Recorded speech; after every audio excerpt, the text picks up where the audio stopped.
പാർത്ത ഒരു ഞെട്ടിക്കുന്ന വിവരം തന്നെയാണ് പുറത്തു വന്നത്.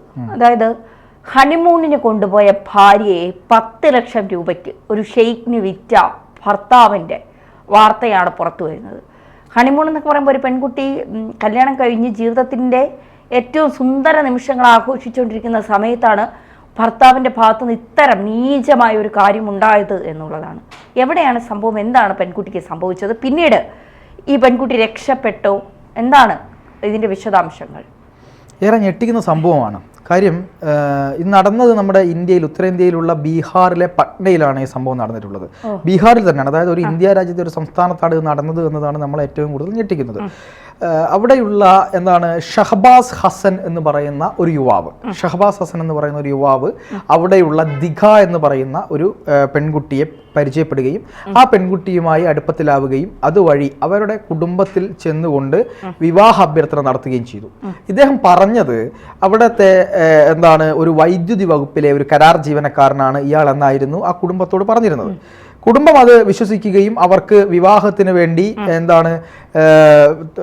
താല്പര്യമുണ്ട് എന്ന് പറയുകയും ഈ കുട്ടിയെ ഇയാൾക്ക് വിവാഹം കഴിച്ചു കൊടുക്കുകയും ചെയ്തു. ഈ ഷഹബാസ് ഹസന് ദിഘ എന്ന് പറയുന്ന ഈ പെൺകുട്ടിയെ വിവാഹം കഴിച്ചു കൊടുക്കുകയും ചെയ്തു. പക്ഷേ ഈ ധന്യ നേരത്തെ പറഞ്ഞതുപോലെ ഒരു പെൺകുട്ടി വിവാഹത്തിലേക്ക് കടക്കുമ്പോൾ അവൾക്ക് ഒരുപാട് സ്വപ്നങ്ങൾ ഉണ്ടായിരിക്കും. തനിക്ക് ഏറ്റവും പ്രിയപ്പെട്ട ഒരാളുടെ കൂടെ ജീവിതം ആരംഭിക്കുന്നു, അതൊരു പുതിയ തലത്തിലേക്ക് പോവുകയാണ്. പുതിയ ഒരാളുമായി ജീവിതം വരുന്നു, കുട്ടികൾ, അതുപോലെ തന്നെ ജീവിതത്തിലെ മനോഹരമായ നിമിഷങ്ങൾ, ഇതൊക്കെ ഒരു പ്രതീക്ഷ വെച്ചുകൊണ്ടാണ് ഓരോ സ്ത്രീയും പുരുഷനും നമ്മളെ കല്യാണത്തിലേക്ക് കടക്കുന്നത്. പക്ഷേ ഇവിടെ ഷഹബാസ് ഹസൻ കല്യാണം കഴിച്ചതിന് ശേഷം ഈ യുവതി അറിയുന്നു ഇദ്ദേഹത്തിന് വൈദ്യുതി വകുപ്പിലല്ല ജോലി, അങ്ങനത്തെ ഒരു കരാർ ജോലി ഇദ്ദേഹത്തിന് ഇല്ല എന്നറിയുന്നു. അദ്ദേഹത്തിന് ഒരു എൻ ജി ഒയിൽ അദ്ദേഹം ജോലി ചെയ്യുന്നു എന്നാണ് ഇവർ അറിയുന്നത്. അപ്പോൾ അത് അദ്ദേഹത്തോട് ചോദിച്ചപ്പോൾ എനിക്ക് നിന്നെ വിവാഹം കഴിക്കാൻ അത്രയേറെ ഇഷ്ടമുള്ളത് കൊണ്ടാണ് ഞാൻ വൈദ്യുതി വകുപ്പിൽ കരാർ ജീവനക്കാരനാണ് എന്ന് പറഞ്ഞതെന്നും എൻ ജി ഒയിൽ ജോലി ചെയ്യുന്നത് അത്ര മോശമൊന്നുമല്ല, എൻ ജി ഒയിൽ ജോലി ചെയ്യുക എന്ന് പറയുന്നത് അത്യാവശ്യം നല്ല സാലറി ഒക്കെ കിട്ടുന്ന, നല്ല രീതിക്ക് പ്രവർത്തിക്കാൻ പറ്റുന്ന ഒരു മേഖല തന്നെയാണ് എൻ ജി ഒയിലെ ഒരു ജോലി എന്ന് പറയുന്നത്. അപ്പോൾ അദ്ദേഹം പറഞ്ഞു നിന്റെ പിണക്കമൊക്കെ മാറ്റാൻ വേണ്ടി നമുക്കൊന്ന് ഒരു ഹണിമൂണിന് പോകാം. അപ്പം ഗൾഫിലേക്കാണ് ഹണിമൂണിന് പോയത്. അപ്പം ഒരു രാജ്യത്തേക്ക്, ഇവിടുത്തെ അറബ് രാജ്യത്തിന്റെ പേരൊന്നും പറയേണ്ട കാര്യമില്ല, അവിടെ ഈ അറബ് രാജ്യത്തേക്ക് ഹണിമൂണിന് പോവുകയും അവിടെ വെച്ച് ഹണിമൂണിന് പോകുമ്പോൾ തന്നെ ഒരു പെൺകുട്ടിയെ സംബന്ധിച്ചിടത്തോളം തൻ്റെ ഭർത്താവിനൊപ്പം ഹണിമൂണിന് പോകുന്നു. അവിടെ മനോഹരമായ കാഴ്ചകൾ കാണാം. ഒരു സുന്ദരമായ നിമിഷമല്ലേ തന്നെയാ ഹണിമൂൺ എന്ന് പറയുന്നത്. ജീവിതത്തിലെ ഏറ്റവും പ്രധാനപ്പെട്ടതും ജീവിതത്തിൽ ഒരിക്കൽ മാത്രം സംഭവിക്കുന്നതുമായ, അതായത് ഒരിക്കൽ മാത്രം ഞാൻ പറയുന്നത് ഒരു കല്യാണം കഴിക്കുന്ന ആളെ പറ്റിയാണ്, ഒരിക്കൽ മാത്രം സംഭവിക്കുന്നതുമായ വളരെ മനോഹരമായ ഒരു കാര്യം. അങ്ങനെ അവർ ഭർത്താവിനൊപ്പം പോകുന്നു. അങ്ങനെ ഭർത്താവിനൊപ്പം പോകുന്ന സമയത്ത് അവിടെ എത്തി കുറച്ച് സ്ഥലങ്ങളിലൊക്കെ ഇവർ ചുറ്റിക്കറങ്ങി. അതിനുശേഷം ഇവർ ഈ കുട്ടിയോട് പറയുകയാണ്, എൻ്റെ ബോസ് ഉണ്ട് ഇവിടെ, ആ ബോസിനെ കാണാൻ വേണ്ടി പോകണം, അദ്ദേഹത്തിൻ്റെ അനുഗ്രഹം വാങ്ങണമെന്ന് പറഞ്ഞ് അവരുടെ അടുത്തേക്ക് കൊണ്ടുപോവുകയാണ്. അങ്ങനെ കൊണ്ടുപോയ ശേഷം അവരെ പരിചയപ്പെടുത്തുകയൊക്കെ ചെയ്തു. പരിചയപ്പെടുത്തിയതിന് ശേഷമാണ് ഈ യുവതി ഞെട്ടിക്കുന്ന ആ സത്യം അറിഞ്ഞത്. അതായത് ഒരു ഷെയ്ഖിൻ്റെ അടുത്താണ് ഇവർ പോയത്. ആ ഷെയ്ഖിൻ്റെ അടുത്ത് പോയപ്പോൾ ഒരു റൂമിലിരുത്തിയ യുവതി പിന്നീട് നോക്കുമ്പോൾ തൻ്റെ ഭർത്താവിനെ കാണുന്നില്ല.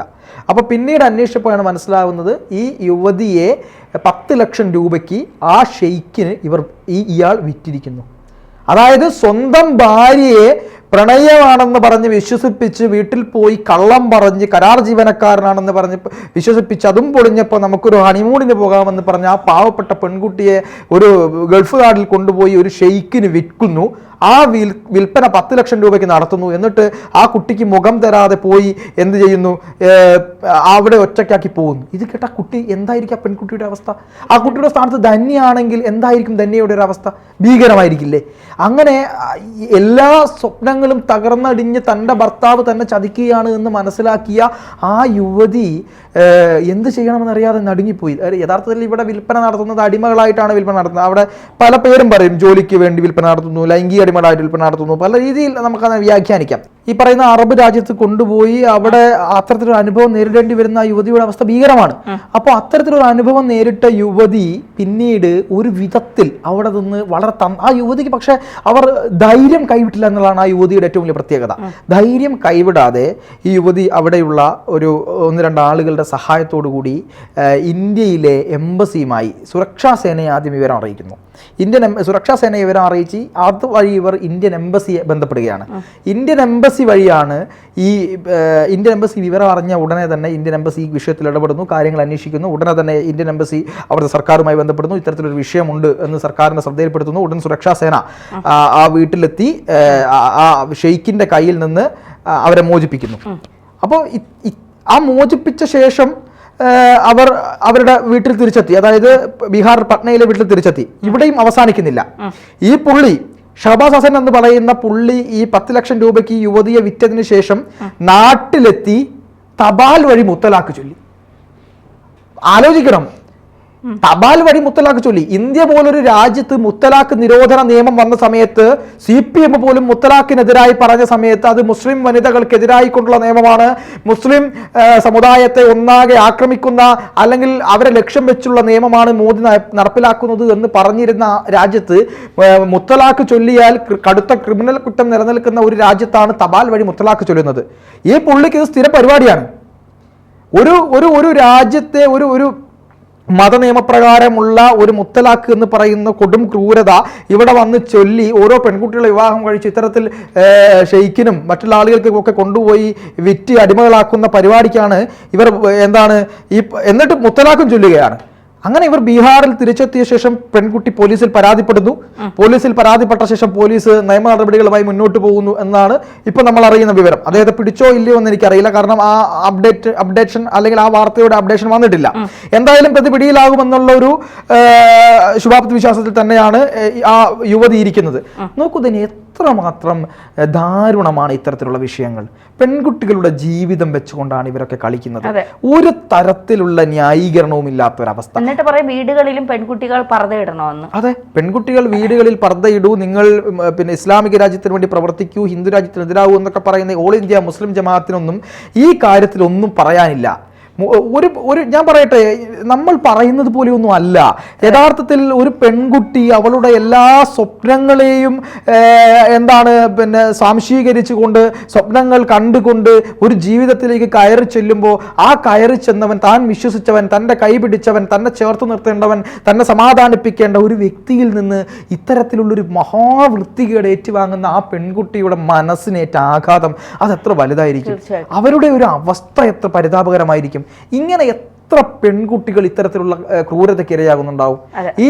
ഇതിനെതിരെയൊക്കെയാണ് ഇപ്പൊ പറയുന്ന ഉത്തരേന്ത്യയിലും കേരളത്തിലും ഒക്കെ മുത്തലാഖ് എന്താണ്, 1-ാം തലാഖ്, 2-ാം തലാഖ്, മുത്തലാഖ് എന്നൊക്കെ പറയുന്ന ഈ പരിപാടി ചൊല്ലി. ഇപ്പൊ ഞാനത് കണ്ടത് കിളിച്ചുണ്ട് മമ്പയ സിനിമയിൽ ശ്രീനിവാസൻ മുത്തലാഖ് ചൊല്ലി ഈ ആമിനയെ ഒഴിവാക്കി, ആമിന മോഹൻലാലിന്റെ മോഹൻലാലിന്റെ അടുത്തേക്ക് ഓടുന്ന ആ കാഴ്ചയാണ് ഞാൻ കണ്ടത്. അത് അന്ന് ഇത്രമാത്രം പ്രാധാന്യം ഇതിനുണ്ടായിരുന്നു എന്ന് എനിക്കറിയില്ലായിരുന്നു. കാരണം മുത്തലാഖ് ചൊല്ലിയാൽ വേഗം നായികയെ കിട്ടിയല്ലോ എന്നാണ് ഞാൻ പ്രതീക്ഷിച്ചത്. അന്ന് അവിടെ അതൊരു പോസിറ്റീവായി മാറിയെങ്കിൽ ഇന്ന് ഈ മുത്തലാഖ് എന്ന് പറയുന്ന കാര്യം യഥാർത്ഥത്തിൽ സിമ്പിളായിട്ട് മതത്തിൻ്റെ ലോജിക്ക് ഉപയോഗിച്ചുകൊണ്ട് ഇത്തരം യുവതികളെ ഇവർ ഉപയോഗിക്കുകയാണ്. ഇത് മുസ്ലിം മതത്തിൽ മാത്രമാണോ എന്ന് ചോദിച്ചാൽ അല്ല, ഹിന്ദു മതത്തിലും അല്ലെങ്കിൽ ഏത് മതത്തിൻ്റെ ഭാഗമായിട്ടും ഇത്തരത്തിലുള്ള മതത്തിലുള്ള ആളുകളായാലും പെൺകുട്ടികളെ തെറ്റിദ്ധരിപ്പിച്ച് കല്യാണം കഴിച്ച് വിവാഹ തട്ടിപ്പ് നടത്തുന്നുണ്ട്. കേരളത്തിൽ സംഭവിച്ചിട്ടില്ലേ? കേരളത്തിലും സംഭവിച്ചിട്ടുണ്ട്. പല വിവാഹ തട്ടിപ്പ് വീരന്മാരുണ്ട്. ഒരു സ്ഥലത്ത് പോയി ഒരു കല്യാണം കഴിക്കും, അവിടെ നിന്ന് സ്വർണ്ണം അടിച്ചു മാറ്റി മുങ്ങും, മറ്റൊരു ജില്ലയിൽ വന്ന് അവിടെ നിന്ന് ഒരു പേരുണ്ടാക്കി കല്യാണം കഴിക്കും, അനാഥനാണെന്ന് പറയും, എന്നിട്ട് കുട്ടികളെ പ്രണയിച്ച് അവിടെ വിവാഹം നടത്തി വിവാഹവുമായി ബന്ധപ്പെട്ട് മുന്നോട്ട് പോയി ആ തരത്തിൽ പെൺകുട്ടികളെ പറ്റിച്ച് ജീവിക്കുന്ന ഒരുപാട് ആളുകളുള്ള നാടാണ് നമ്മുടെ നാട്. ഈ ലോകം പോയിക്കൊണ്ടിരിക്കുന്നത് ഇങ്ങനെ തന്നെ. പക്ഷേ ഇതിൻ്റെ ഏറ്റവും വലിയ പ്രയാസം എന്ന് പറയുന്നത് സ്നേഹം എന്ന് പറയുന്ന ഒരു മാധ്യമത്തെ ഇവർ ഇതിന് വേണ്ട ഒരു പ്രധാന കണ്ണിയാക്കുന്നു എന്നുള്ളതാണ്. സ്നേഹത്തിൻ്റെ പുറത്ത് ഇവർ വീണു പോവുകയാണ്. ഈ സ്നേഹത്തിൻ്റെ പുറത്ത് വീണു പോകുമ്പോൾ അവർ ആരാണ് എന്താണ് എന്നൊന്നും അന്വേഷിക്കാതെ ഇവർ പറയുന്ന എല്ലാ ഭംഗി വെച്ച നിറം പിടിപ്പിച്ച ഭംഗി വാക്കുകളിൽ വീണുപോയി അവരോടൊപ്പം ചെന്ന് കയറി കൊടുക്കുന്ന പെൺകുട്ടികളെ നിങ്ങളോടാണ് പറയാനുള്ളത്, നിങ്ങൾ ശ്രദ്ധിക്കേണ്ടിയിരിക്കുന്നു. കാര്യം ഇതുപോലുള്ള ചതിയന്മാർ ലോകത്തിന്റെ പല ഭാഗത്തും നിൽക്കുന്നുണ്ട്. ഇപ്പം നമ്മൾ പറയും മനുഷ്യരല്ലേ, എടാ മനുഷ്യത്വം കാണിക്കൂ എന്നൊക്കെ പറയും. പലർക്കും മനുഷ്യത്വം ഒന്നും ഇല്ല തന്നെയാണ്. കാരണം തങ്ങളുടെ ആവശ്യത്തിന് വേണ്ടി, തങ്ങളുടെ എന്ത് കാര്യത്തിനും വേണ്ടി ഇത്തരം വൃത്തികേടുകൾ ചെയ്യുന്ന, അതിനുവേണ്ടി മതത്തെപ്പോലും ഉപയോഗിക്കുന്ന ആളുകളുടെ നാടാണിത്. തീർച്ചയായിട്ടും ആ പെൺകുട്ടിയുടെ അവസ്ഥ നമുക്ക് ഊഹിക്കാവുന്നതിനും അപ്പുറമാണ്. ഹണിമൂണിന് പോയ ഒരു പെൺകുട്ടിയെ 10 ലക്ഷം രൂപയ്ക്ക് വിറ്റു എന്നൊക്കെ പറയുമ്പോൾ നമുക്ക് ഈ ചില സമുദായങ്ങൾ അവരുടെ ആദർശങ്ങൾ പിന്നെ വലിയ രീതിയിൽ ഉയർത്തിപ്പിടിക്കുന്നു.